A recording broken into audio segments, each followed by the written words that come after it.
In today's video, we are going to learn about the phylum Annelida. So, Annelida. First, let's talk about the scientist who gave the name Annelida. The scientist's name is Lamarck. So, he was the one who coined the term Annelida and gave it. So, gave the term. So, this is about the scientist. And annelids are usually called as segmented worms. So Platyhelminthes are called as flatworms, nematodes are called as, or Aschelminthes are called as roundworms. Like that, Annelida are also called as segmented worms. This is also because of their unique characteristic, and that thing we are going to take up now. So first let's take the unique characteristic of Annelida, and then we'll talk about the general features of these annelids. The unique feature is that they show metamerism or metameric segmentation.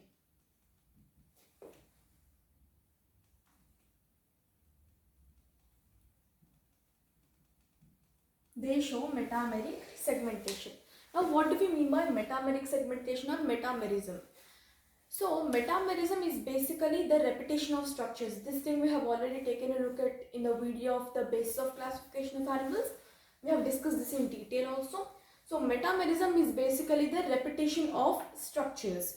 So, in cockroaches, in many organisms, this metamerism is seen. It can be seen in annelids. So, in annelids, this metameric segmentation is the characteristic which is seen first time in annelids.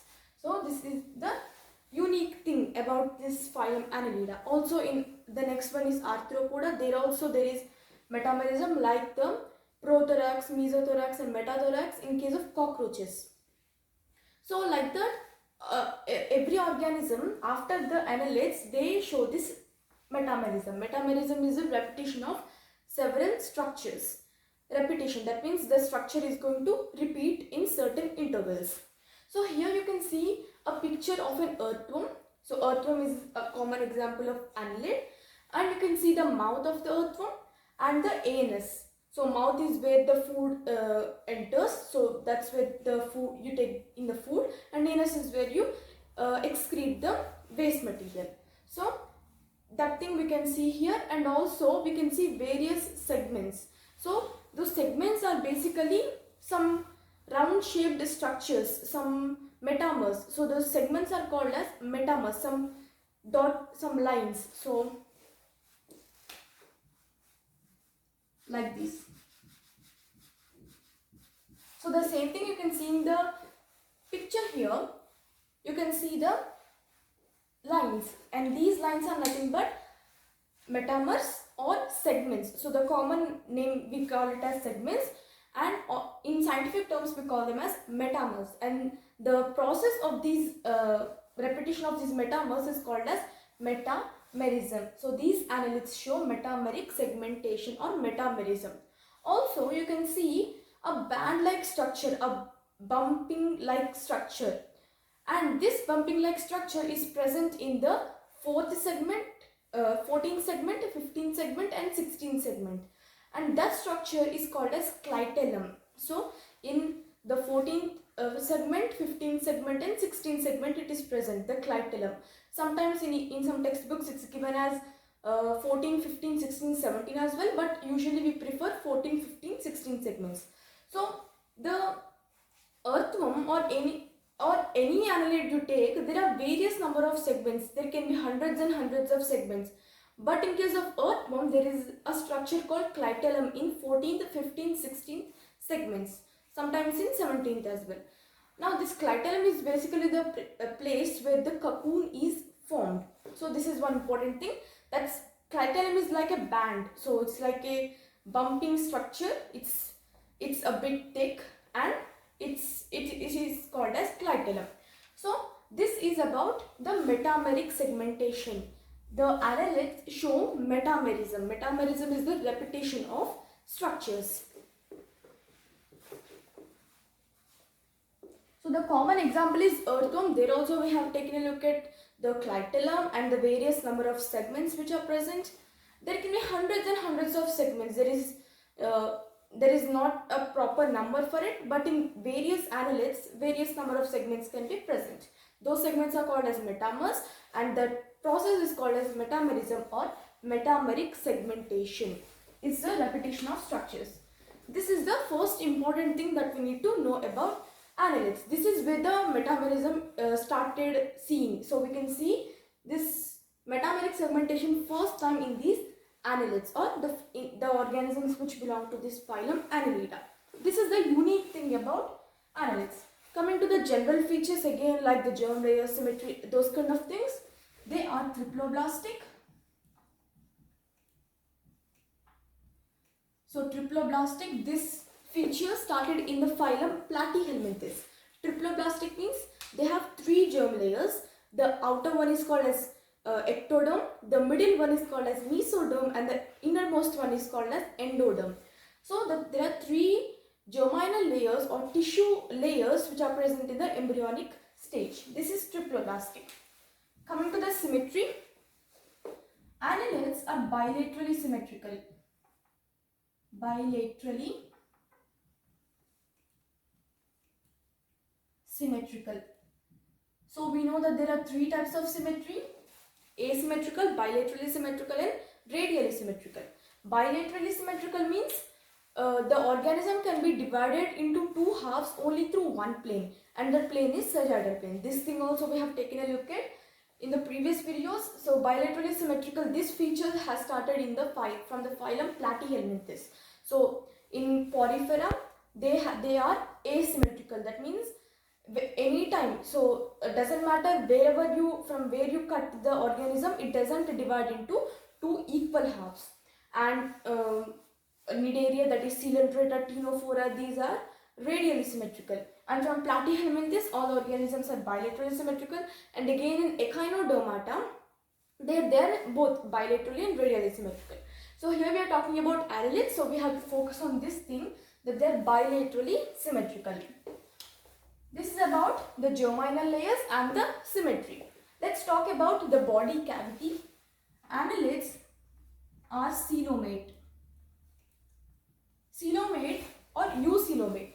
Coelomate means there is a true body cavity. There is a true coelom. So we know that there are 3 types of coelom: acoelomate, pseudocoelomate, and coelomate or eucoelomate. Acoelomate means there is no body cavity. Even though there is some space, that space is not filled with organs.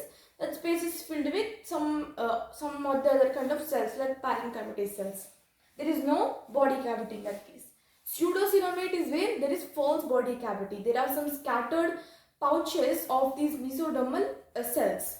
In case of eucoelomate or coelomate, there is a true body cavity. So the mesodermal cells are properly lined along the layers, and it is nicely formed. There is a properly organized body cavity. Or eucoelomate. So coelomate, this is very important thing. From annelids, we start seeing the organisms are coelomate. So this show metameric segmentation, this is important because this is where this Annelida, the phylum Annelida, is where this metameric segmentation has first time we can see there. Coelomate also, the previous phylum of this Annelida, the previous one is Nematoda. Nematoda are Aschelminthes. They also don't have a true coelomate. They're also not true coelomate. They are pseudocoelomate. They have false body cavity. After Nematoda, we have Annelida. Annelida, here we can see the first time coelomate organisms. This is about the body cavity.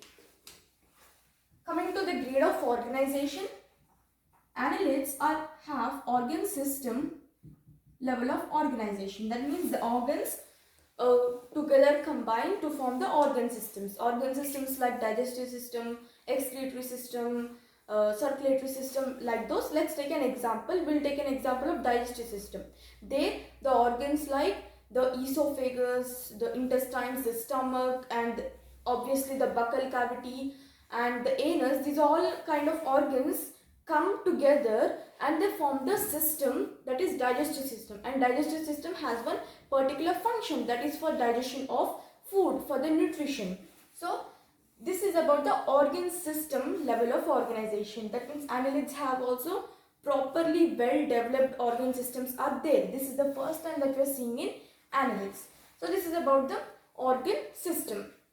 Coming to their habitat, they can be found everywhere, right from aquatic, so they can be there can be aquatic annelids like the Nereis.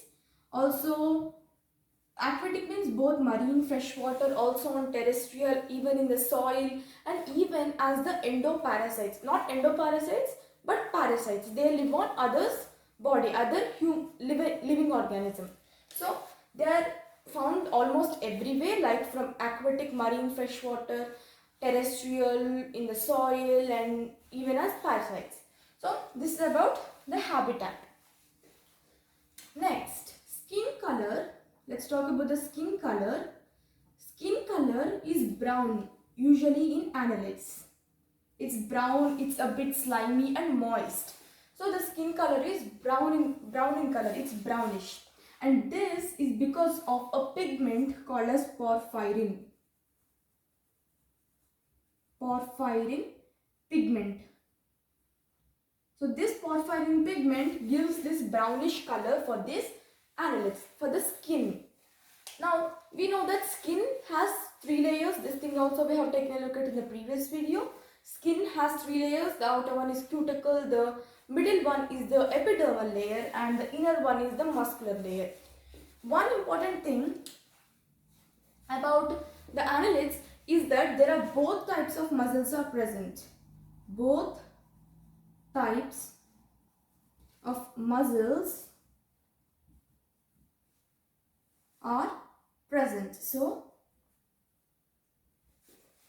the both types of muscles are longitudinal muscles and circular muscles. So here we have seen that skin has 3 layers: the cuticle, the mesodermal lining, and the muscular layer. In the muscular layer, in case of the phylum Aschelminthis, there we have seen that in a muscular layer only longitudinal muscles are present. In case of annelids, both types of muscles, both longitudinal as well as circular muscles are present. So this is about the one more unique thing about this annelids. So there is a proper musculature, there is a proper these muscles, both types of muscles are present, proper muscular system is there, musculature is there. Those are circular muscles and longitudinal muscles, and these help in obviously locomotion. So this is about the skin color and the muscles. Next, let's take a look at the digestive system. So the digestive system is also very well developed, and it is a complete type of digestive system. Complete digestive system. Complete means there is a mouth, there is an anus. There are 2 openings. So mouth is for taking in the food, and the anus is for excreting the waste material.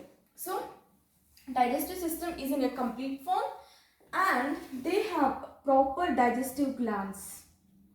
So first time again we are seeing the digestive glands. This is also a very unique thing about annelids. So before this we haven't seen any proper digestive system like thing. We haven't seen the digestive glands as well. So here the first time we are seeing. These are also not so developed as the higher animals, but yes, there are some structures like this which act like glands. So they are digestive glands. So here also we can see how the animals are developing stage by stage. So this is about the digestive system. Let's talk about the respiratory system. The respiration.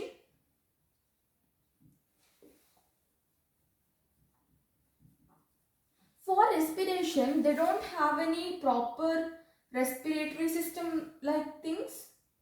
So again, it's not so developed. The respiratory system is not so developed. They don't have a proper respiratory system. But yes, they do respire through skin. Through or by skin. And that's why we see the skin of these annelids. In case of earthworms or Nereis or whatever annelid we take into consideration, there we can see the skin is a bit moist and slimy. So because they have to put it more moist, then only the respiration can happen. So the respiration is through the skin or the body surface. This kind of respiration or the type of respiration which happens through skin is called as cutaneous respiration. Cutaneous respiration means the respiration process happens through the help of skin. So that kind of cutaneous respiration is seen in annelids. This is about the respiration. There is no respiratory system in these animals. So this is about the digestive system and the respiration. Coming to excretion, annelids are ammoniotelic. Ammoniotelic means they excrete the nitrogenous waste is ammonia, NH3. They are ammoniotelic. Or they can be ureotelic. Both are possible. They can be ammoniotelic or they can be ureotelic. Now, this is something related to the habitat. So, here we have seen that they are found everywhere. That means they can be terrestrial, they can be aquatic, they can be parasites, they can be found in soil. Everywhere they are found. That is something which is related to the excretion. We said the excretion is ammoniotelic or ureotelic. Ammoniotelic means they excrete ammonia. Ureotelic means they excrete urea. Now, for excreting ammonia, usually we require a lot water. They have to afford to excrete as much water as they can. So, in ammoniotelic, if an organism is ammoniotelic, they require up to 300 to 500 milliliters of water. So, that's a lot of water they need for excreting the nitrogenous waste in their organisms, that is ammonia. So, for ammoniotelic, they require a lot of water. And for ureotelic, a bit less, like 50 milliliters of water. Again, the next one is uricotelic. Uricotelic means they excrete uric acid. They just need 10 milliliters of water. So, ammoniotelic, in this mode of excretion, they need a lot of water. Ureotelic, not so much as compared to, in this case, uricotelic, very less water they need. So, here we have told that they are found everywhere. The aquatic forms of annelids, usually are ammoniotelic, and the terrestrial annelids are usually ureotelic.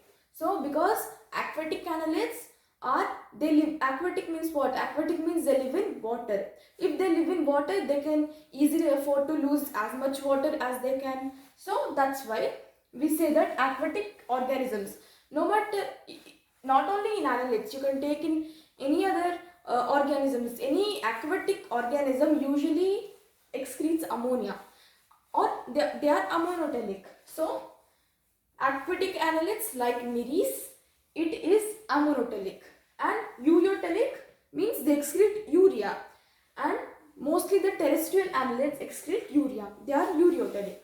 So, this is about the excretion, that is ammoniotelic and ureotelic, the modes of excretion, and the excretory structures in case of annelids are nephridia.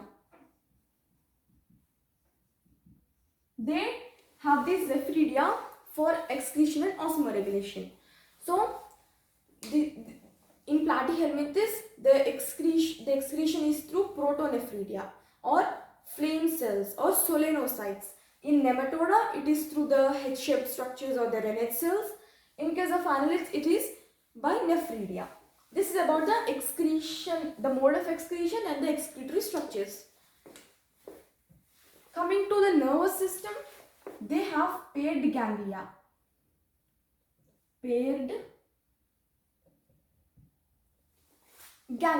So this is also not so developed as the higher animals, but yes, there are some structures which help in the nervous system, the neural control, that is paired ganglia connected by nerves or by lateral nerves. Lateral means in the sideways.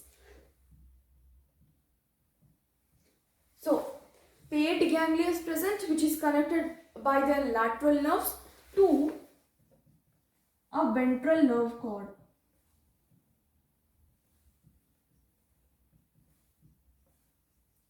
Or a double ventral nerve cord, we can tell. So, there are some structures which help in the neural control in case of annelids, but there is not a proper nervous system. There is no like brain, spinal cord, the neurons, or those kind of things are not there, but there are some paired ganglia which are connected by the lateral nerves to a ventral nerve cord. So there are nerve rings or circumferential nerve rings and the ventral nerve cord. So this is about the neural control, the nervous system. Coming to the reproduction, one type of annelid, that is nereis, is dioecious.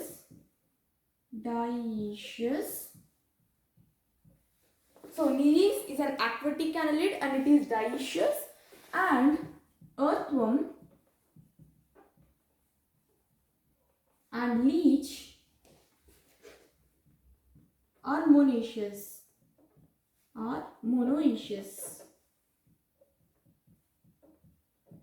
So nereis is dioecious. Dioecious means what? Dioecious means the sexes are separate. There is a male nereis and there is a female nereis. So this is about the dioecious nereis. Earthworm and leech are monoecious. Monoecious means they are hermaphrodite. Hermaphrodite means both male reproductive organ and the female reproductive organ are present on the same organism. That means the sexes are not separate. So we don't have a male earthworm and female earthworm. We just have an earthworm, and on that only both male and female reproductive organs are present. Same in case of leech. So earthworm and leech are monoecious and nereis is dioecious. The reproductive mode is sexual. So they show sexual mode of reproduction. This is about the mode of reproduction. And this is a very important thing about annelids. They are protandrous. Now usually we have two terms which we need to understand here, protandrous and protogynous. Protandrous means the male reproductive structure, that is sperm, matures first and the female reproductive structure matures later. So the male one, so here we have proto. Proto means what? Or this term means primitive or first. So prot means primitive or in the first time. Androus is something related to male. So male reproductive organs are formed first. They are maturing first, and the female reproductive organ matures later. So this is protandrous. Annelids are protandrous. There is one more term, that is protogynous. There proto is first, primitive, and gynous is related to female. So female reproductive organs matures first and the male ones later. But here we are focusing on annelids. So annelids are protandrous. Here the male reproductive organ forms first or matures first and female one later. So this is about the protandrous. And the mode of reproduction is sexual mode of reproduction, and the dioecious monoecious thing, they can be both dioecious monoecious, and the examples, and protandrous. Next thing is about the cephalization. Cephalization in annelids is present. In Platyhelminthes, in the phylum Platyhelminthes, there we have seen cephalization. There we have seen the eyes. There are eyes in flatworms, the Platyhelminthes, and there is cephalization. In Nematoda, there is no cephalization. There are no eyes for it. They are just worm-like, and they are endoparasites in plants and animals. Coming to Annelida next, they have cephalization. They show cephalization. They have the presence of head and they have eyes as well. So that this thing is a bit unique and strange. Platyhelminthes shows cephalization. There is not a distinct structure like brain. All those things are not there, but we can see the head structure and the eyes as well in Platyhelminthes, that is tapeworms. In Aschelminthes or Nematoda or roundworms, they don't show cephalization. Again in annelids, we see cephalization. Cephalization is present, and we can see eyes as well. And closed circulatory system is there. This is about the circulatory system. Closed circulatory system. So usually we have two types of circulatory system, the open one and the closed one. Open means the blood is not confined into the blood vessels. The blood is just, it can just flow in the empty spaces. It's just thrown, this blood can flow wherever it wants. It's not restricted to some structures like blood vessels. It's just flow, it can flow anywhere. And though it comes into the open empty spaces, those are sinuses. That is open one. Annulates, they show closed circulatory system. Closed means that there are blood vessels. So they show the presence of blood vessels and the blood is actually confined into the blood vessels. That means there is no chance, there is no way that blood can come out. There is no chance that the blood vessels can rupture and the blood can come out. The blood vessels are just confined, they are just restricted by those blood vessels. It properly flows into the blood vessels and like that. So this is the closed type of circulatory system. We also have open one, which is present in primitive animals. So cephalization is present and the closed circulatory system is present. If closed circulatory system is present, then heart also has to be present. So heart is also present.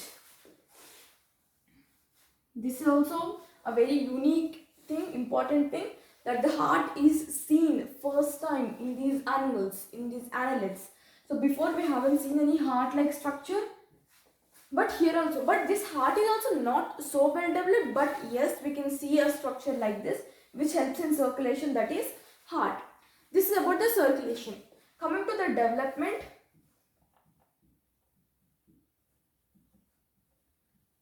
the development can be both direct and indirect. So direct development can be there or indirect development can be there.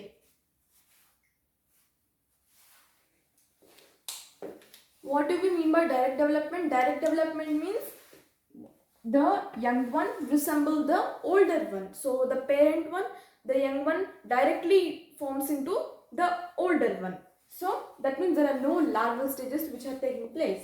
In indirect development, there are larval stages. It's the young one forms an adult one by these larval stages, and the larva, if the organism shows indirect development, then the larva is called as, because it has to go through larval stages, the larva is called as trochophore larva. Trochophore larva. This is also a very important one. The larva name is trochophore larva if the annelid shows indirect development. Direct also can be shown, indirect also can be shown. So this is about the development, and we have seen the larva as well. Now let's take some examples of annelids. So we're going to write it here.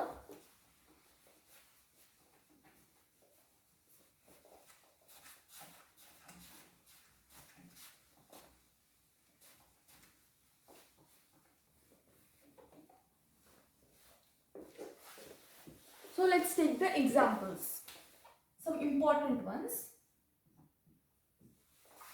The first one is Nereis. Nereis is usually called as sandworm. Sandworm. It's an aquatic annelid. So Nereis is called as sandworm. The next one is Aphrodite. Aphrodite is called as sea mouse. Sea mouse. So Nereis, sandworm, Aphrodite, sea mouse. The next one is Pheretima. This is an important one. Pheretima is the common Indian earthworm. So Indian earthworm. There can be species as well, like to name one, Pheretima postuma. So like that, there are many other species of these Indian earthworms, but this is the most common one. So Pheretima is the Indian earthworm.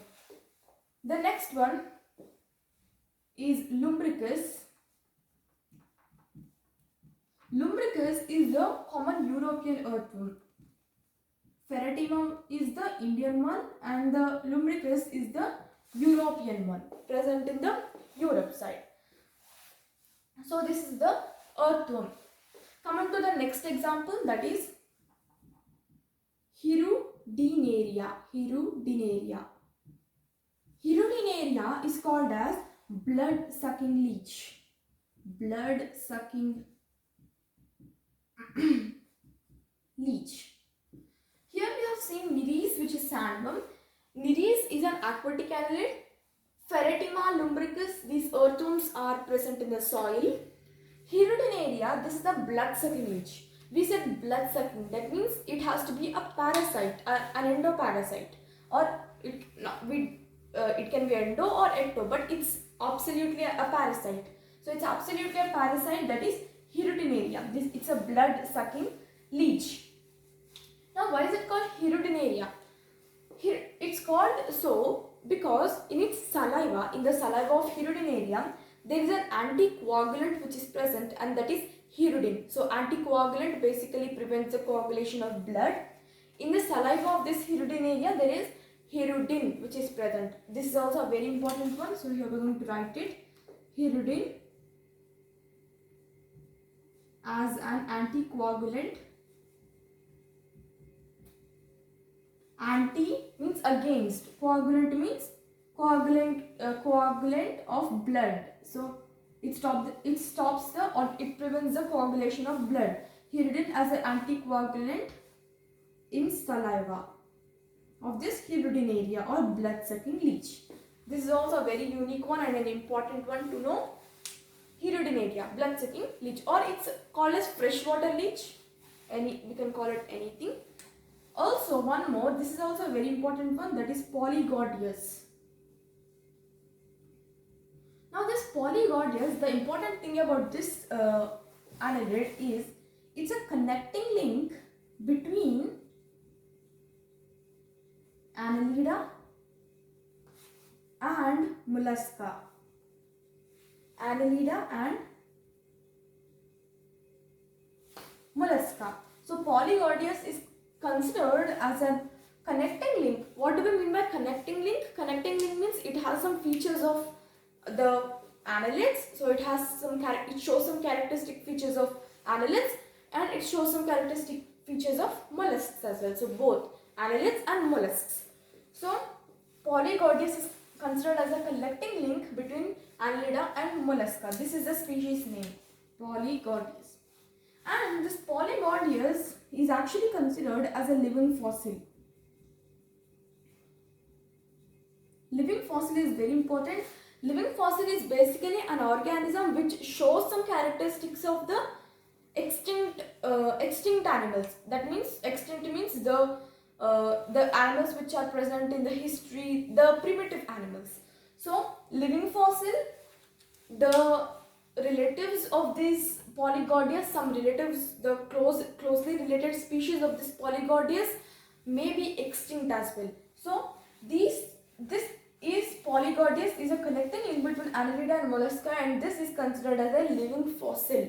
Living fossil is any organism which possess some characteristics of the animals which are actually extinct, which are actually present in the older days, in the history as well. So this is the living fossil, and some relatives of this species Polygodius may be extinct as well. So not only for Polygodius, there are many other organisms which are considered as living fossil. To name one plant as well, that is Ginkgo biloba, that is also considered as a living fossil, but that's not animal, that's a plant, and that is a gymnosperm. So that thing we have already taken a look at in the plant kingdom chapter, but here we are focusing on animals, especially annelids. There Polygodius is a living fossil, and it's a connecting link between Annelida and Mollusca. So these are some examples of the annelids: Nereis sandworm, Aphrodite sea mouse, Pheretima Indian earthworm, Lumbricus European earthworm, Hirudinaria blood-sucking leech, Hirudin is an anticoagulant in the saliva of Hirudinaria, that's why it's called so. Polyglottis is the connecting link between Annelida and mollusca. And the annelids are called segmented worms. By now we have understood why they're called segmented worms, because they show metameric segmentation. Metamerism is the repetition of structures.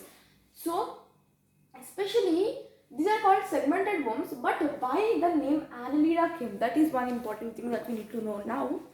Annelida, so here we get, if we break an, so anneli and da.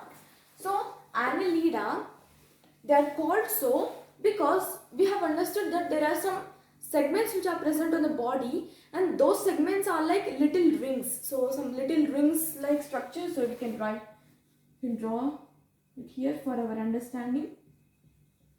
If you see in a 3D view, you can see that they are like little rings, little bands which are present, and that's why little ring in Latin is called as annuli. So here we can mention that little ring. The term little ring in the Latin language is called annuli. And that's why the name comes Annelida. So annuli, Annelida. So I hope you understood this thing here, that the segments look like the little rings. So the little rings in Latin is called as annuli, and that's how the name comes, Annelida. And common name is segmented worms, and the scientist who gave this term or who coined it was Lamarck. So here in this video we have taken a look at some characteristics of earthworms, some general features as well as unique features of annelids, and also the most important thing, we have taken a look at some examples of annelids. So this is all about the phylum Annelida, or the phylum of segmented worms.